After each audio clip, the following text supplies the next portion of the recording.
मरुस्थल की मरुगंगा कही जाने वाली लूणी नदी तबाही के निशान पर है।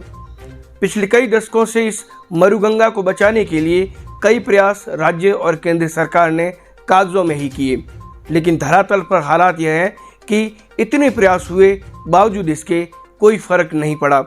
आज भी लूणी नदी हमेशा हर रोज तबाह होती है। रासायनिक पानी इस पे डाला जाता है और यही नहीं, किसानों की ज़मीनें भी इस रासायनिक पानी की आवक से पूरी तरीके से ख़राब हो चुकी हैं। एक दौर था तब मरुगंगा की वजह से किसान वर्ष पर्यंत की अपनी फसलें बोते थे, उससे जीवन यापन करते थे, लेकिन कई दशकों से यहाँ की ज़मीनें अनुपजाऊ होकर रह गई हैं। पाली, जोधपुर, बाड़मेर से होते हुए गुजरात सरहद तक लूणी नदी का प्रवाह रहता है, लेकिन बार बार रासायनिक पानी के आ जाने की वजह से, अवैध खनन की वजह से मरुगंगा छलनी होती जा रही है। आम जनता बार बार जनप्रतिनिधियों के मार्फत प्रयासरत रही है कि उनकी मांग को सुना जाए, मरुगंगा की तबाही को रोका जाए, लेकिन आम जनता की भला इस दौर में कौन सुने। चोपड़ा शोरूम समदड़ी स्वतंत्रता दिवस पर दे रहा है खरीदारी में विशेष छूट। समदड़ी क्षेत्र का एकमात्र विश्वसनीय ब्रांडेड शोरूम आपके लिए लेकर आया है 15 अगस्त के उपलक्ष्य में पहली बार विशेष छूट। इस ऑफर में प्रत्येक खरीदार को मिलेगा फायदा। सूटिंग शर्टिंग में रेमंड, सियाराम सहित रेडीमेड गारमेंट्स, किड्स वेयर सहित विभिन्न प्रकार की वैरायटी के साथ आपके क्षेत्र का एकमात्र ब्रांडेड कपड़ों की विक्रेता। तो देर किस बात की, आइए और अवसर का लाभ उठाइए। 5000 की खरीदारी पर पाइए 1000 की अन्य खरीदारी की विशेष छूट। ऑफर केवल 10 अगस्त से 1 सितंबर तक। चोपड़ा का सपना, प्रत्येक आदमी के बदन पर वस्त्र का ब्रांड हो अपना। नियम व शर्तें लागू। मारवाड़ की मरुगंगा लूणी नदी, जो कि तटवर्ती क्षेत्र के किसानों के लिए किसी भागीरथी से कम नहीं है, लेकिन विगत अरसे से पाली, जोधपुर तथा बालोतरा की औद्योगिक इकाइयों के धारा प्रवाह केमिकल युक्त दूषित पानी के नदी में निस्तारण से अन्नदाता के माथे पर खिंची चिंता की लकीरें उनकी दयनीय स्थिति को बयां कर देती हैं। भ्रष्ट तंत्र की भेंट चढ़ी किसानों की जमीनें, दूषित पानी के जल रिसाव और सिंचाई से बेशकीमती कृषि भूमि जो कि बंजर हो चुकी है। हालात यह बन चुके हैं कि सिंचाई के लिए पर्याप्त पानी की उपलब्धता के उपरांत भी फैक्ट्रियों से छोड़ा गया केमिकल युक्त दूषित पानी अपने प्रभाव से जीरा, ईसबगोल, रायड़ा, गेहूं की पैदावार को बर्बाद कर चुका है। किसानों की आजीविका को लेकर यह चिंता का विषय है। हर वर्ष की तरह भाचेरणा, धूंधाड़ा, रामपुरा, गोदों का बाड़ा, महेशनगर, ढीडस, खरंटिया, कोटड़ी, मजल, पातों का बाड़ा, अजीत, भलरों का बाड़ा, चारणों का बाड़ा, भानावास, रानी देशीपुरा, समदड़ी, कर्मावास, बिठूजा, सांकरना, जसोल, तिलवाड़ा, सिंदरी, गुड़ा मलानी, गांधो समेत दर्जनों तटवर्तीय गांवों के किसान एकजुट होकर तहसील और उपखंड मुख्यालय पर फैक्ट्रियों से निस्तारित दूषित जल प्रवाह और अवैध बजरी खनन की पीड़ा को प्रशासन को ज्ञापन सौंपते रहे हैं, लेकिन हालात जस के तस बने हुए हैं। औद्योगिक इकाइयों से निस्तारित केमिकल युक्त दूषित पानी का निस्तारण कायदे से ट्रीटमेंट प्लांट में होना चाहिए, जबकि वास्तविकता बिल्कुल अलग है। प्रदूषण नियंत्रण बोर्ड और water pollution control and research trust के बीच की साठगांठ और पैसों की बंदरबाट जैसी लाल फीता शाही की वजह से हर बार यह परेशानी बढ़ जाती है। इलाके के रहने वाले हुकुम सिंह बताते हैं कि किसानों की स्थिति बेहद परेशानी में हो चुकी है। मारवाड़ की मरुगंगा कहलाने वाली लूणी नदी, आज इस नदी के जो हालात हैं, इन हालातों के लिए जिम्मेदार कौन है?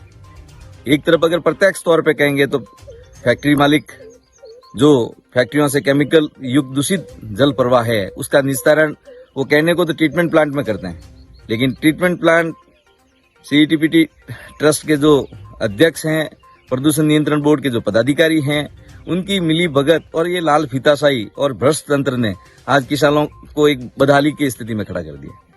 ये वही क्षेत्र हैं, ये लूणी नदी का जो तटवर्ती क्षेत्र है, जहां एक समय में जीरे, रायडा, इसबगोल की बम्पर पैदावार के लिए चर्चित था, लेकिन आज क्या हालात है? आज जमीनें बंजर हो रही है, हालात जस के तस बने हुए हैं। इन सारी परिस्थितियों को अगर अपन गंभीरता से देखेंगे तो बहुत कुछ देखने को मिलेगा। अब यहाँ के जो जिम्मेदार जनप्रतिनिधिगण हैं, चाहे वो बाड़मेर जैसलमेर से संसदीय क्षेत्र का प्रतिनिधित्व करने वाले शख्सियत माननीय कैलाश चौधरी की बात करें, जोधपुर संसदीय क्षेत्र से प्रतिनिधित्व करने वाले माननीय गजेंद्र सिंह शेखावत के बारे में बात करें, तो उनके पास में एक दायित्व है केंद्र सरकार का, और उस दायित्व के अधीन आती है लूनी नदी। अगर वो मन ही मन उनकी अगर इच्छा शक्ति प्रबल हो जाए तो नदी से नदी जोड़ने की जो ये बड़ी योजना है, तो उनके पास में एक दायित्व है केंद्र सरकार का, और उस दायित्व के अधीन आती है लूनी नदी। अगर वो मन ही मन उनकी अगर इच्छा शक्ति प्रबल हो जाए तो नदी से नदी जोड़ने की जो ये बड़ी योजना है, उस योजना से भी जोड़ ले लूनी नदी के तटवर्ती क्षेत्र के किसानों की खुशहाली में कोई कमी कसर नहीं रहेगी। पाली से लगाकर जोधपुर और फिर बालोतरा का कपड़ा उद्योग, इंडस्ट्रियल का जो पॉल्यूशन, पानी जो है, ये पानी इस नदी की ये हालत बिगाड़ दी है कि पशु पक्षी उनके जीना भी दुर्लभ हो गया है। ये जीवनदायिनी के दोनों तरफ जो 20-20 किलोमीटर पे जो बेरों का रेजों से जो पानी, कुओं में जो पानी होता था, वो पानी अब उसका कलर लाल, पीला और काला हो गया है, और आने वाले समय में और भी बहुत दुर्गति किसानों की होने वाली है। बार बार निवेदन करने के बाद में मैं 2013 से 18 तक विधानसभा में था, और 18 से अब 21 चल रहा है, 22 चल रहा है, इसमें भी विधानसभा में हूँ। कई बार प्रयत्न करने के बाद में एक बार जो चेयरमैन और मुख्यमंत्री जी वसुंधरा राजे जी के समय में इसको 250 फैक्ट्रियाँ बंद भी हुई थी, पर ये उद्योगपति शक्तिशाली होते हैं, इसी वजह से किस तरीके से कर रहे हैं। ये किसानों की जीवनदायिनी नदी का जो इतना नुकसान हो गया है, इसकी भरवाई आने वाली पीढ़ियों तक नहीं हो सकता। मैं सरकार से कहूँगा कि जल्दी शीघ्र या तो ट्रीटमेंट प्लांट जो सही करके इस उद्योग को चालू रखा जाए, वरना इस पानी को कैसे भी करके उद्योग चाहे बंद भी हो जाए, पर किसानों की जो जीवन शैली पे जो नुकसान हो रहा है उसको कैसे बचाया जाए, इसके लिए सरकार को प्रबंध करना चाहिए। गौरतलब बात यह भी है कि बालोतरा, बिठूजा, जसोल, पाली तथा जोधपुर में गठित water pollution control and research trust CETP से औद्योगिक क्षेत्र की हजारों इकाइयां जुड़ी हुई हैं।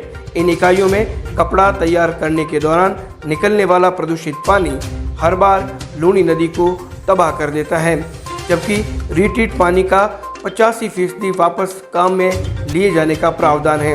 यह पानी ट्रस्ट कम दर पर वापस उद्यमियों को उपलब्ध करवाता है, जबकि ट्रस्ट इन तथ्यों के क्रियान्वयन से कोसों दूर है। ये ट्रस्ट राजनीतिक हस्तक्षेप और धनबल की सांठगांठ से करोड़ों रुपए का गबन कर बंदरबाट करते हैं, जिसे विस्तृत में समझने की आवश्यकता है। प्रदूषित पानी को उपचारित करने में आने वाले खर्च के एवज में फैक्ट्री संचालक ट्रस्ट को कपड़े की प्रति गांठ पर सेस कर भी चुकाता है। CETP ट्रस्ट सभी फैक्ट्रियों की मॉनिटरिंग, रख रखाव और प्रदूषण नियंत्रण का कार्य करती है। इसकी कार्यकारिणी का कार्यकाल 3 साल तक रहता है। ऐसे में पूरे इंडस्ट्रीज पर वर्चस्व को लेकर ट्रस्ट के आम चुनाव के दौरान उद्यमियों में होड़ देखने को मिलती है। स्वाभाविक भी है, क्योंकि प्रदूषण नियंत्रण बोर्ड के मार्फत सत्ता के गलियारों तक ट्रस्ट के दबदबे का दंश आखिर मरुगंगा के तटवर्ती किसान भुगतते ही हैं।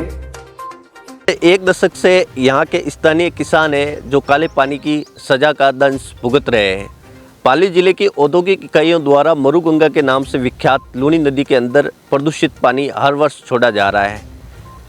स्थानीय जनप्रतिनिधियों एवं प्रशासनिक अधिकारियों के दावे इस बार भी फेल होते हुए नजर आ रहे हैं। ये आप देखेंगे, ये पानी का वेग है, जो प्रदूषित पानी है, जो यहाँ से आगे की ओर बढ़ रहा है और किसानों की उपजाऊ भूमि को बंजर करता जा रहा है। DCN लाइव के लिए समदड़ी से सुनील दवे।